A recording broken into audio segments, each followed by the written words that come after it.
হঠাৎ দেখি আমার জামাই আমার ফেভারিট কালারের শাড়ি, ফ্লাওয়ার, চকলেট এগুলো গিফট করছে।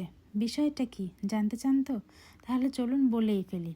কারণ আজকে আমার জন্মদিন।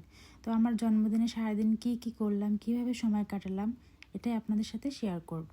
সকালে উঠেই রেডি হয়ে নিলাম। মেয়ের স্কুলে যাব, ওইখান থেকে আমার ফ্রেন্ডকে নিয়ে একটু শহরের দিকে যাব। কারণটা একটু পরে বলছি। আর এই হলো আমার ফাইনাল লুক। কালো শাড়ি বলে তো কথাই নেই, একদম ক্লাসিক ভাইব দিচ্ছে। তোমাদের কেমন লাগছে কমেন্টে জানিও। স্কুলে গিয়েই দেখি আমার বান্ধবী আমার জন্য একটা সারপ্রাইজ নিয়ে রেডি। সত্যি কথা বলতে এটা আমি একদম আশা করিনি। আমার লাইফে এটা একটা স্পেশাল মোমেন্ট হয়ে রইল। তারপর দুই বান্ধবী মিলে একসাথে কেক কাটলাম। ওর সাথে এই মুহূর্তটা সত্যি অনেক স্পেশাল ছিল। কখনো ভাবিনি এমনভাবে সারপ্রাইজ পাবো।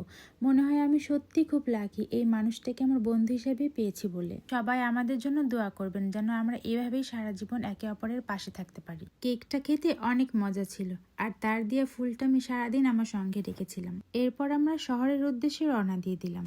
রাস্তায় হাঁটছিলাম আর ভাবছিলাম আজকে সবকিছু একটু বেশি সুন্দর লাগছিল। রাস্তায় অনেক জ্যাম ছিল, এর মধ্যে আমাদের দুই বান্ধবীর গল্প যেন আজ শেষই হবে না। তারপর যাই হোক আমরা শহরে পৌঁছে গেলাম। এবার বলছি শহরে আসার কারণটা। আমার দুই মেয়ে টিফিনের টাকা জমিয়ে আমাকে টাকা দিয়েছে যেন আমি চুড়ি কিনতে পারি। এটা শুনে সত্যি আমি কথা হারিয়ে ফেলেছিলাম। ওদের ছোট ছোট ভালোবাসে, এটাই আমার জন্য পৃথিবীর সবচেয়ে বড় উপহার। দোকানে এত চুড়ি, কোনটা রেখে কোনটা নেব কিছুতেই বুঝতে পারছিলাম না। সবগুলো চুড়ি অনেক সুন্দর ছিল, বাট যেহেতু আজকে আমার শাড়িটি কালো ছিল তাই কালো চুড়িটাই সিলেক্ট করে নিলাম। চুড়িগুলো পরছিলাম আর ভাবছিলাম এগুলোর মধ্যে আলাদা একটা অনুভূতি আছে। মনে হচ্ছিল এটার মধ্যে শুধু সৌন্দর্য না, আমার মেয়েদের ভালোবাসাটাও জড়িয়ে আছে।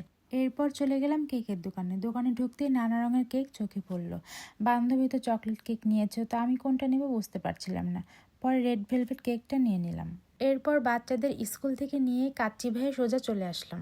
আগে থেকে ঠিক করে রেখেছিলাম কাচ্চি ভাইয়ে আসবো, তাই আর কোনো জায়গায় না গিয়ে ডাইরেক্ট এখানেই চলে আসলাম। তারপর বান্ধবীর সঙ্গে ফুল নিয়ে একটু মজা করছিলাম।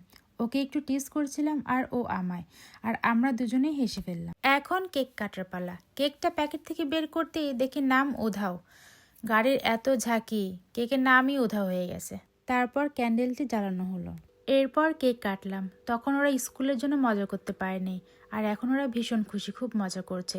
তারপর ওদের কেক খাইয়ে দিলাম, আর বাচ্চারা কেক পেলে তো মহা খুশি। তারপর খাবার চলে আসলো, সবাই মিলে একসাথে খেতে বসলাম। যেহেতু আমি আগের ভিডিওতে খাবারের রিভিউ দিয়েছিলাম, তাই নতুন করে আজ আর কিছু বলার নেই। বলতে পারেন আমি আবার কাচ্চি লাভার। বরাবরই আমার কাচ্চি খেতে অনেক ভালো লাগে, আর সাথে যদি থাকে বোরহানি তাহলে তো কোনো কথাই নেই।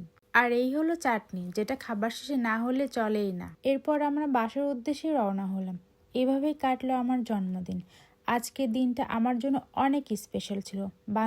বান্ধবীর বাচ্চা কাচ্চা, আমার পরিবার, সবাইকে অনেক ধন্যবাদ যারা আমার এই দিনটাকে আরও আনন্দময় করে তুলেছে। আশা করি তোমরা ব্লগটা উপভোগ করেছো। ভিডিওটা ভালো লেগে থাকলে লাইক, কমেন্ট আর সাবস্ক্রাইব করতে ভুলো না। দেখা হবে পরের ব্লগে। ততদিন পর্যন্ত সবাই ভালো থেকো, সুস্থ থেকো। আল্লাহ হাফেজ।